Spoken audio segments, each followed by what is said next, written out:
I'm making somebody do some fan art of you and Doug together. Like, I need it. Bay's got to be there. Bay's got to be there. Don't forget Bay, everybody. Please don't forget Bay. Never forget Bay.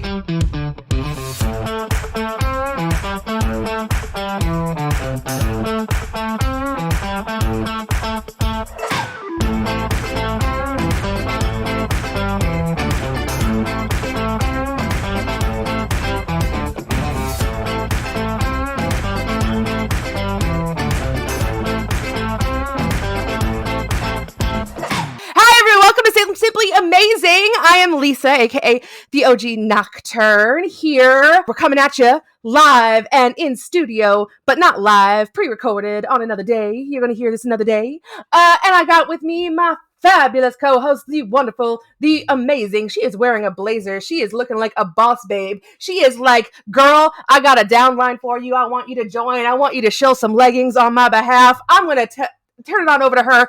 Go ahead and introduce yourself, girl.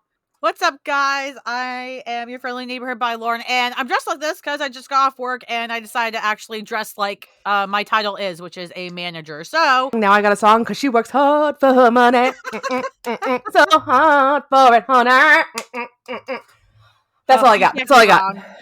You cannot go wrong. That's Donna Summer, right? I'm not like yes, girl. Yes, okay. Of course that's Donna Summer. Well, for a second, I'm so big on Donna Summer and Gloria Gaynor and all the disco. But I was worried for a second. I was like, oh my God, if I did the worst thing and mix them up, I'm going to be so pissed myself. You are, I forgive you because you're in your 20s. I don't know if this is like a Lisa thing or a world thing, but like there are certain like refrains that stick in my head that I say over and over again. And for some reason, toot, toot, hey, beep, beep will come into my head out of nowhere. And it will just be like, okay, hey Donna, what's going on, girl? That Girls is one of the greatest songs on the planet, and that little rhythm. Oh my God, girl! When that rhythm starts, oh my gosh, when that rhythm starts, we gotta save this for the Dazzler episode. Yes, we have it. And listen, guys, for those of you at home saying, but that's a Nightcrawler podcast, how are you going to do a Dazzler episode? Well, let me just tell you all that I am perfecting a new skill that is called the 7 degrees of Kurt Wagner, or 8 degrees. I don't know. Listen, there's we'll figure it out. And we're going to talk about whatever the hell we want to talk about on this, and we'll find a way to make it relate to Kurt Wagner. I promise you that. I promise you that. Okay, let me just put it this way. Those of you that watched at least the original L Word series, I don't know about the new revival, but the old one where you had all the like connections between all the women that slept together, that's how it's gonna be with Kurt. Everything connects to him every way. Somehow Kurt will connect it. Kurt Wagner is gonna be the Shane from the L Word. From the original L World. Yes, that's what it's gonna be. Exactly. It's all gonna go back to him. Exactly, like that. I love it. So that is that's perfect. Yes. Well, what are we here to talk about today? Let's actually get on topic. We've already been talking for like 5 minutes and we're like not even talking about anything important. Gosh. We have a lot of things to say. We do have a lot of things to say and none of it's important, which is amazing. So, we're talking about Inferno, guys. It is the penultimate issue of Inferno. And I've got a lot of feelings. I've got a lot of feelings about Doug. I've got a lot of feelings about Charles Xavier. You mean Mr. Gaslighter? Professor Gaslighter, denier. Yes, I have a lot of feelings about them. And so this is something you guys don't know. Like listen, me and Lauren, we're not, you guys might not realize this about us because we put out such quality material, but we're relative newbies to the podcasting medium. It's me specifically. Like I've not been doing this that long. So, we're kind of doing this as it comes, and sometimes we'll record something and it won't necessarily be on the schedule to go out. So we had recently recorded a kind of our take on Kurt from Giant Size X-Men #1.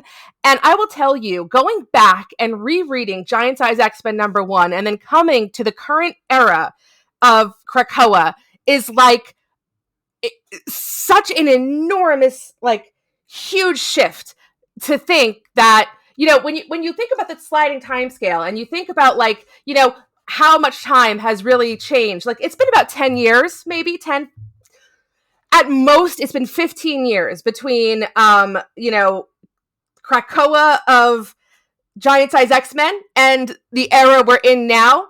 And in those 15 years, suddenly it's like all those 13, well, at the time 13 X-Men, of course, there's only 12 now because they will not bring back Thunderbird for some reason. I don't know. Maybe they're just afraid of Nocturne coming back to the 616 because she's just so horny for Thunderbirds. But like I don't understand how there's not been a conversation yet of like, and I guess they get to it a little bit in this issue, but where is that conversation between those specific X-Men of like, hold up, you want us to live where now? Well, and I mean, let's talk about that, right? The issue, Inferno number 3, as Lisa said, the penultimate issue. 4 is going to be the last. I thought this was going to be more. I thought there would be even more that happened in this issue. I mean, there were still, and particularly at the end, there were still big things that happened, but a lot of this was just filling in gaps and, in my opinion, possibly setting up more connections to be made in the future. Because you know how Hickman is, even though he's left the X office for now, I guarantee you for the last act of Krakoa, he's going to come back at some point and he's going to do a lot. He's going to be like, hey, I put these seeds in and look at this tree I'm growing. But they start off with like a little, what does it start off with? The flashback, right? Yeah, we start off with a flashback to Doug. And so my big thing is like Doug's newly back to life. And, we're like, Xavier's like, hey, buddy, I got a mission for you, a special mission. We're going to drop you off on this island called Krakoa. You never heard of it, right? No, don't worry about it. And Doug's like, actually, no, I mean, I have heard of it. I think I'm pretty sure the last people who went here, like this island tried to eat them. So like, what do I do, Xavier, if like that tries to happen to me? And Xavier's like, oh, no, don't worry about it.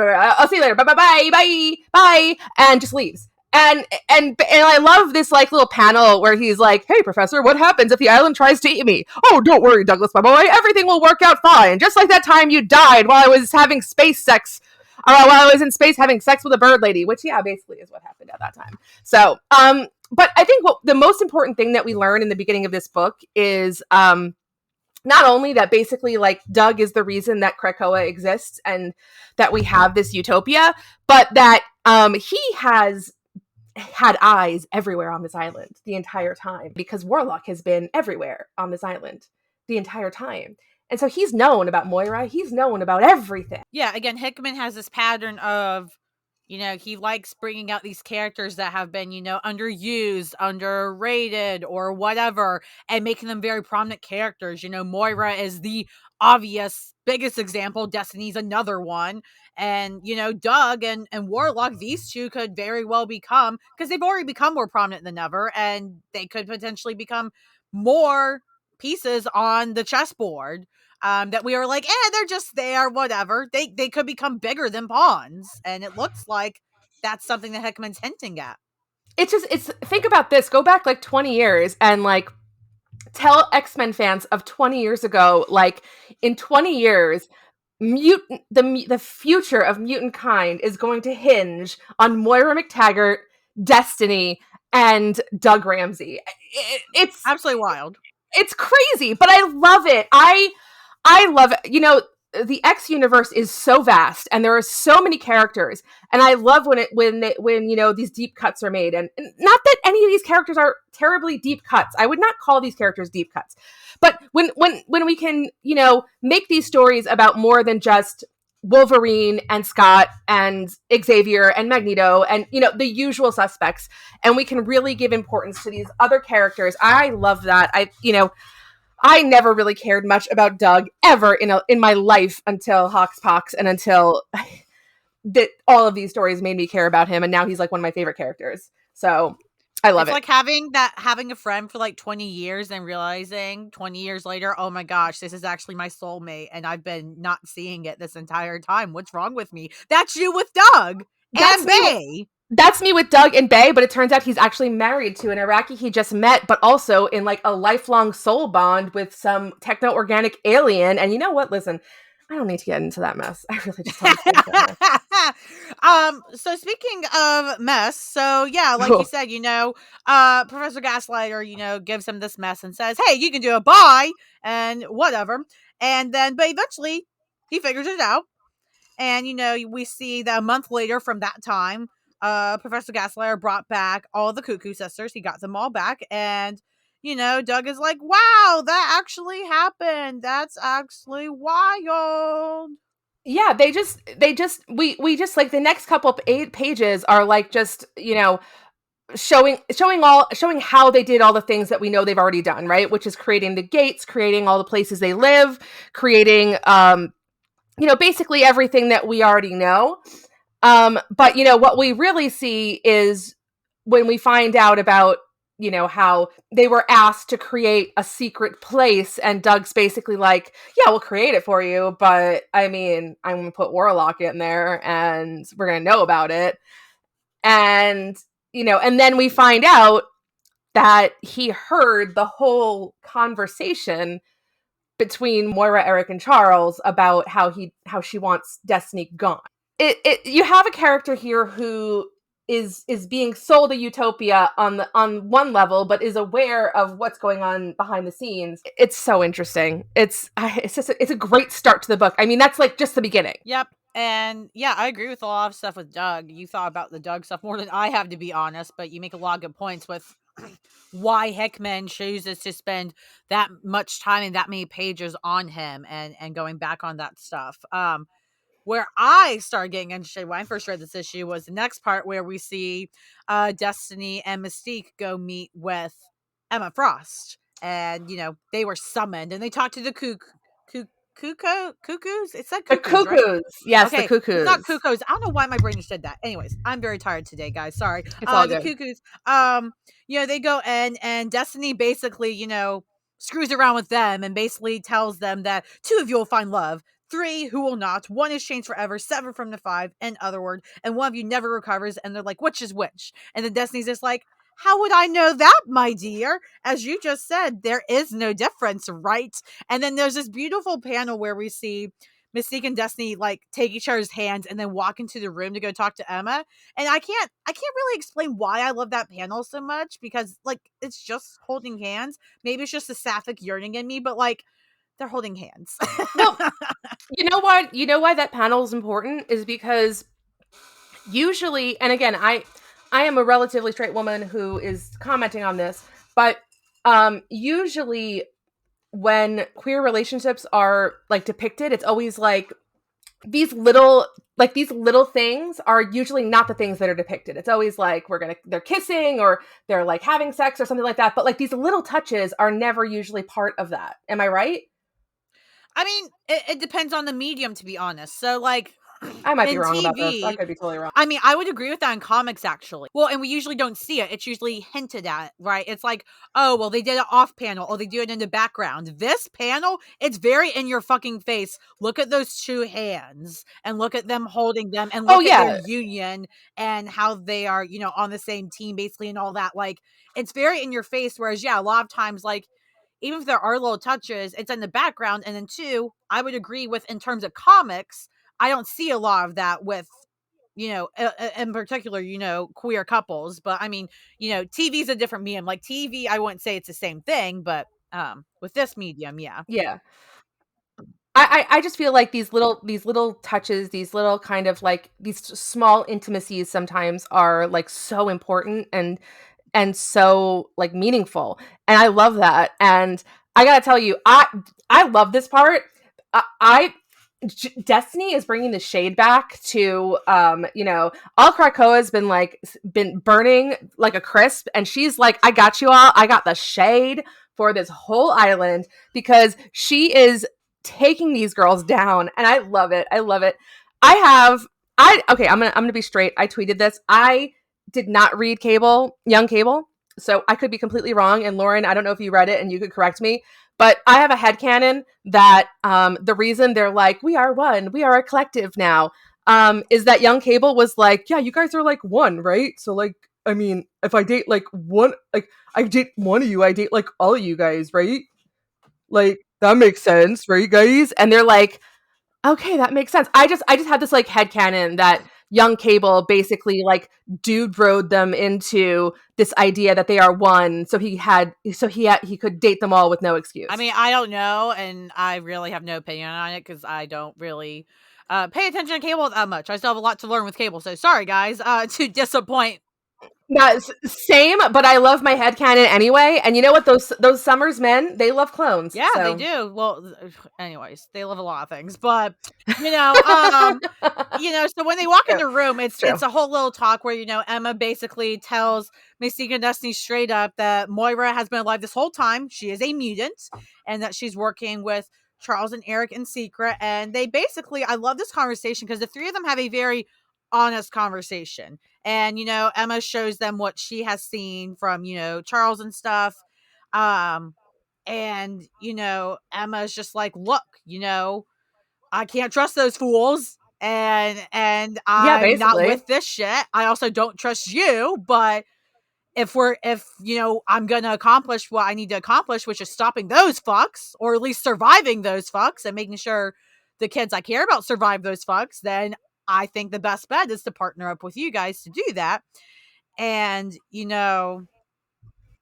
it's kind of sad for Emma because she has a moment where she goes, I've always been alone with all my children, which is it's interesting for me because Emma is a character. So I used to hate Emma Frost, like straight up, like even a year ago, hated her straight up. But that was mostly because I hadn't read a lot of the current comics, and so I'm still used to her back in the literal Claremont run, and even back with the astonishing X-Men, like she was still, you know, a far Hmm. less developed character then, and it's so interesting to me that she's kind of similar to Magneto in that she believes in her noble cause and she justifies her actions by it's for the children. That's pretty much what Magneto does, just on a different perspective, but it's all still for his children, the people he believes he's protecting.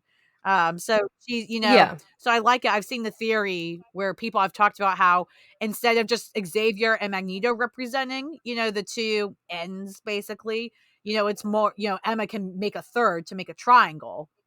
And there's even more perspectives than we talk about, but like Emma has a very cool perspective there. So it's even more fascinating because she's partnering up with Mystique and Destiny, who Magneto has also worked with, and even Charles has Yeah. employed Mystique. Like, fuck. And short, and don't forget Short Pack. Mhm. He's probably the size of a grain of rice at this point, but he's still out there somewhere.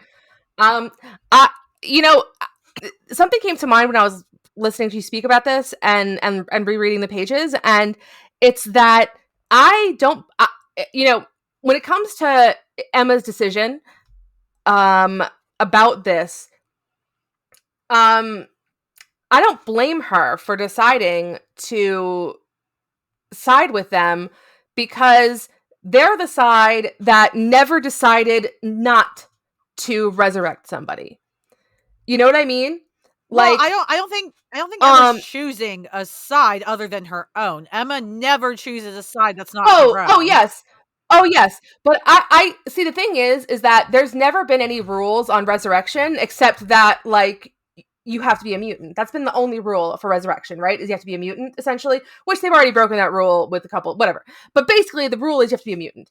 And Charles and Eric decided, well, we're not going to resurrect Destiny, blah, blah, blah, blah, whatever. And it's a slippery slope because once you start saying, well, we're not going to resurrect this, then it's like, well, where do you draw the line? Who gets to make those decisions? And then I can see someone like Emma being like, well, you know, like who do I piss off because she's an I love Emma, but she's an abrasive character, and I'm an abrasive person too, and I get it. So, but it's one of those things where it's like, who do I have to piss off and then go on a mission and then die, and then suddenly I'm no longer in the queue? You know what I mean? It's just like it's either everyone or it's no longer a working system. So that I think, and again, I'm trying to think back, like I'm trying to remember how privy everybody was to whether or not Dusty was going to get resurrected. I remember that, they did tell Sinister they wanted to destroy her DNA, and that bitch has loose lips. So, he's not like keeping that a secret to Yeah, everybody. I mean, Um, yeah, I mean, we could do a whole Emma Frost episode, but with Emma, oh, we she's will. very much.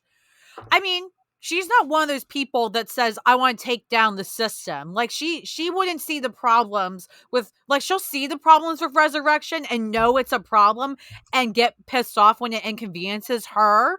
But that's the thing. She's not one of those people that goes, I'm going to break the system because this is an injustice. She doesn't do that. What she does do is if you push her too far, she plays nice. She'll play by the system. She'll break rules. She'll make rules. She'll play by rules. But the second you go too far, she says all bets are off. She takes her earrings out and she says, I'm done playing by your games. And she makes her own game. Oh, And that's yes. what she's doing with Mystique and Destiny. She is making her own game now, because that's why she was so upset when she found out, from Charles and Eric and Moira, what the fuck was going on with them, because, not only for other reasons, but I think the biggest of all was like, you bastards couldn't even trust me to even talk to this about, or to even try to get me into your plan in the first place. Y'all shits just did this. Like, fuck you guys. And that's her biggest reasoning. It's not just the injustice for her. She's not one of those characters. Well, and it's also a matter of like, all of this was built on a lie. So, what is this? And I think Emma Frost too is someone who she really values her integrity. And it's like she's been selling this lie to everybody. And if this was all built on a lie and she has been selling this to the whole world, I mean, like that's like I could see that being something where it's like, fuck you all for putting me in this position. Emma Frost is one of those characters who will lie when she has to. She'll lie for the cause. She'll lie if she fucking has to. I don't think integrity is the biggest issue to her, even though I believe more I don't think it's like I don't think that's the biggest issue. See, but I think the thing is that when she does those things, she's made the decision, and in this case, she was manipulated into doing it. Yeah. Do you know what I mean? That's right. The difference. So it's like she'll lie and she'll cheat and she'll do whatever she has to do what needs to be done for her own benefit, or to do what she needs to be done for what she's trying to do. But in this case, she was doing something that she believed in because she was told it was something specific, and now it turns out it's based on a lie, and that I could see her being like, what the fuck? And at like, that point, to me, it's not the lying, it's the coercion, because she isn't doing things she doesn't want to do. Emma Frost is one of those characters that even if you try to sell her on it, if she doesn't believe what you're selling, she says, fuck you, get out of my fucking face. She does not give a shit. But the fact that, they got her to believe in it and coerced her into it, yeah, absolutely. It's more of a betrayal than just lying. Like, I think lying is just simplifying is my only point. But yeah, I agree. I could see Emma's biggest anger about it is like, I would have done this for you if you had told me the truth. Yeah. She's just angry that they lied, But anyway, who cares about Moira, because she just got kidnapped anyway. Yep, Moira gets kidnapped. It's great. They know what she is. Woohoo. And then we got some domestic issues going on with Eric and Charles. We got, divorce is coming. They're basically pulling the conversation from one of those newer trilogy movies, X-Men First Class, it's one of those conversations where, Magneto's like, look, you convinced me over the chest. Yeah. It was like Magneto's like, you convinced me you're right, but now I don't know. Keep telling yourself that we still have control, but I don't know. And then as they're having, like you said, Lisa, they're halfway to divorce discussion, they realize, or Charles realizes, he hears that Moira's in trouble. And she is in Terra Verde. I'm sorry if I butchered that, everybody. And Orcus Node, which we know what's in Orcus Node. And so then we go to the Orcus Forge. We have Nimrod and someone talking. Omega Sentinel. Yeah, it's a whole, I don't care about robots. I hate robots. The one thing that's interesting about this, though, like, even if you don't care about robots, like, I don't care either, but the one thing that's interesting is that the Omega Sentinel says, listen to me, Nimrod, in the future that I'm from, the mutants always win, which is interesting because if you recall, Moira always says that mutants always lose. And so it's like, who is right? What is happening? What is this? Well, I love it. So we're right now in Moira's, I think, 10th life then, which is the life that we didn't have the resolution for. We didn't know, we didn't have all the information for. So this is the life where the mutants have the possibility to win, right? So, and this is the interesting thing where we're going back and forth, because the reason that Moira is doing what she's doing and she's forcing Charles and Eric into the position they're in is because she's like, well, mutants always lose, and so therefore we have to do this. And it's like, But it turns out that mutants always win in this world. So Moira, maybe you're wrong, and maybe it can be done a different way, and maybe, I don't know. It's just, but there's also a whole lot of like, there's a whole lot of stuff here like, oh, we're, these big bad, we're the robots, we just want the mutants to leave us alone, which is like, I mean, you know I don't. I'm sorry. I'm not a robot I rights I don't person. feel bad for Yeah. robots. I'm not a robots rights person either. Although one of my absolute favorite episodes of C Lab 2021 was when they all wanted to become robots and become I Adrian Barbobas. I do So, love the but I still don't. I, I'm I not for do love robots. the little chart that Hickman's got in here with the Omega Sentinel history. Um it's really Mm. interesting. Because there's Moira Life 10A and there's Moira Life 10B. So that means there's two possible ways this timeline can go, at least. Which is again incredibly fucking interesting because now if you read both of these, we don't know if the one that's happening now is one of these or if it's a third one we don't know about yet. But like this opens up so many possibilities. I think what's happening right now is we're at a nexus point where this could be either A or B. We can go in either direction based on what decisions are made right now. I think so. I mean, at this point, the promo art for Destiny of X has come out. We've seen that Last Supper image that gorgeous Last Summer image that Mark Brooks has created. And if you follow him on social media, he has been pretty clear that like every single thing that he drew in there is an Easter egg. And in it, you can see that Magneto is absent. His helmet is there. So I think that it's pretty clear that by the end of Inferno, Magneto has pieced out of the situation. He has like tendered his resignation, given his 2 weeks, and he is like, Which I makes am. sense based He on this is issue where he's doubting Xavier completely.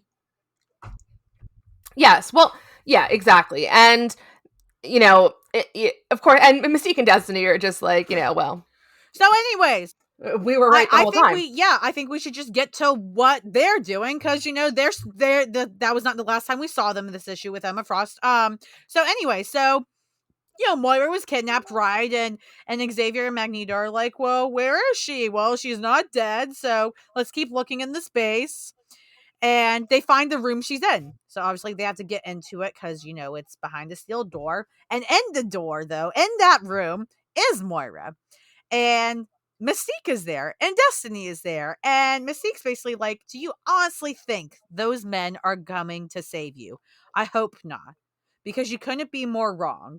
There's something you need to understand, Moira. And this is a beautiful sequence, panel to panel.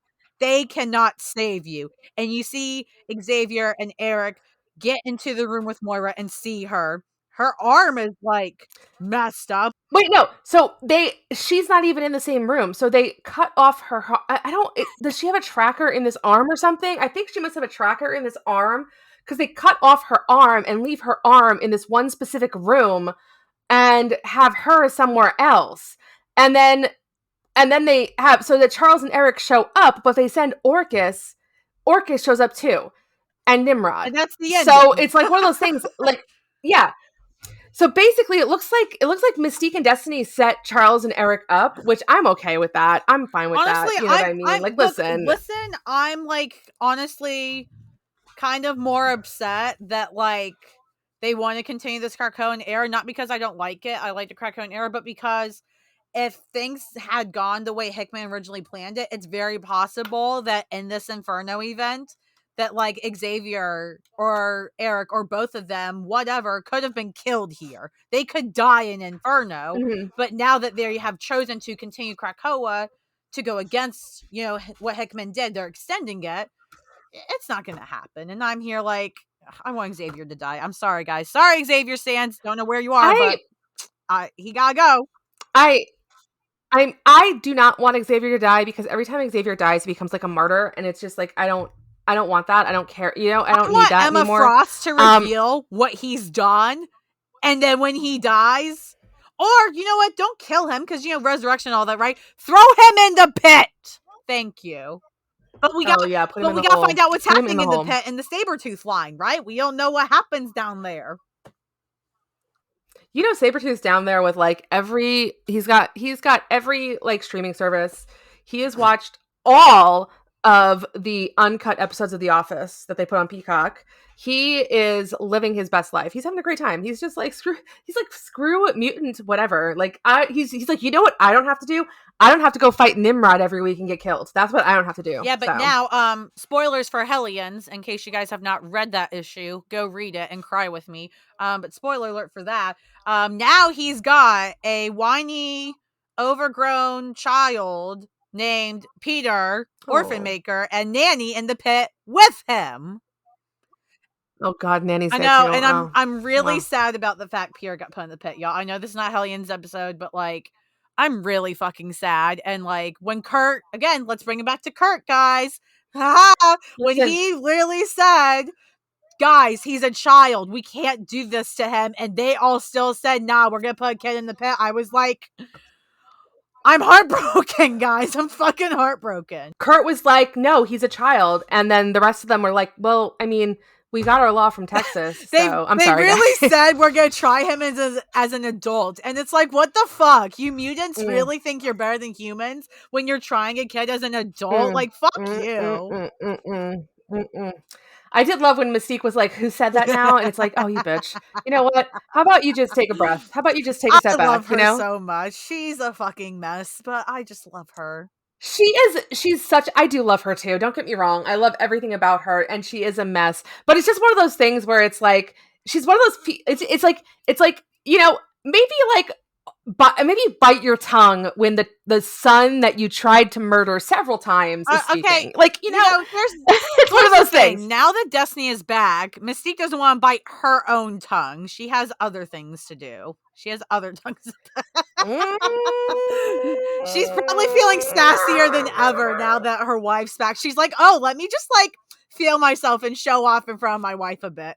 She's so stupid. Oh my god. That's true. That's probably true actually. Yes. But yeah, That's I true. mean, Oh my god. overall, I mean, it was a good issue. It kind of, some of the stuff kind of just felt like it was kind of filler heavy, but again, I think that's really just ignorant of me to say because Hickman, everything connects back. Like he's going to draw connections back later. So I'm going to be holding on to this issue and all of these issues because I know that whenever Hickman comes back to do the final hurrah of Krakoa, whether that's in a year or 5 years, I'm going to be hunting back Easter eggs in these issues. Oh yeah. 100%. There's going to be so much to see, so much to do. And I mean, I feel like a lot was explained. I mean, it wasn't very action packed, but I feel like the things that happened were very well explained, and I really did like everything that happened in the beginning with Doug. Not just because I love Doug, but because it just it really did explain all the stuff. Like I've been wondering about the stuff with Warlock. I've been Mhm. wondering about why it seemed like Warlock's kind of signature was all over the island. Mhm. Because the island, of course, is like a natural place. It's made of plants, and Warlock's signature is very like techno, or so it just seemed weird that his signature would be everywhere. So that makes sense now that he's literally everywhere. He's part of the island Mhm. now, and yeah, it's interesting to know that there's like literally a mole. Yeah, it's going to be interesting to see how this plays out in the next issue, and then it's going to be really exciting. It's going to be exciting but hard for me to wait for Hickman's comeback because after whatever phase they're doing of Krakoa without him, he's got to do his second sequel to House of X Powers of 10 though. Like he's got to finish this story, and I'm just super excited for when that comes because honestly with this Krakoan era, that's the thing I care the most about is Hickman's original House of X Powers of 10 story because it's so mind-blowing, and I really love what you said early in the episode where you were like, yeah man, like I read Giant Size X-Men and then I read this. It's like holy shit. And that's how I felt when I originally read House of X Powers of 10 because that's what I'm most connected to is the original Claremont stuff and everything. Hmm. So it was like holy shit, mind-boggling. And so anyways, I'm really excited, and Hmm. I don't know, I'm worried about issue 4 though because that cover, Mystique and Destiny looking over somebody's grave. Who's dying? Is it? Are they gonna kill Magneto somehow? I don't know. I don't think it's Magneto. I think they're probably gonna it's remember in Arrested Development where like someone's gonna die and it was some random woman they Yeah, introduced just that yeah. episode. Yeah, it's probably just gonna be like some and they random always mutant. do misleading covers all the time, so, but it's a beautiful cover Yeah, regardless, so exactly. I will be getting it because I'm that bitch. We both are. Don't worry about that. Well, anyway, thank you all for joining us to talk about Inferno number 3. It has been a ride, these 3 issues so far, and we got one more, and then I guess the Inferno's out. Someone's got to call the fire department. If you liked this, please, if you enjoyed it, please, rate and review us. Enjoy, whatever. Just a little bit. And you can find us also. You can find us, all our socials are on our website, our phenomenal website. It's called simplyamazingpod.com. We got a little blog there. We write stuff sometimes. We got a Discord. We got a Twitter. We got an Instagram. We got all those things. All of our links are on our website. You can find everything there. You can also find me, if you want to find me, at the OG Nocturne on Twitter. That's the OGNACHTURNE. And Lauren, where can they find you? Come bother me on Twitter at friendlymBHDBI. Yeah, come bother me and screech with me because that's what I like to do the most on Twitter. Sorry, guys. Caps lock is my friend. It shouldn't be, though. Yeah, I know. I tried to take her away her caps lock, and she bought 5 more. So I don't even know where she. I don't know. I don't I know where she have finds lots them. of replacement keys.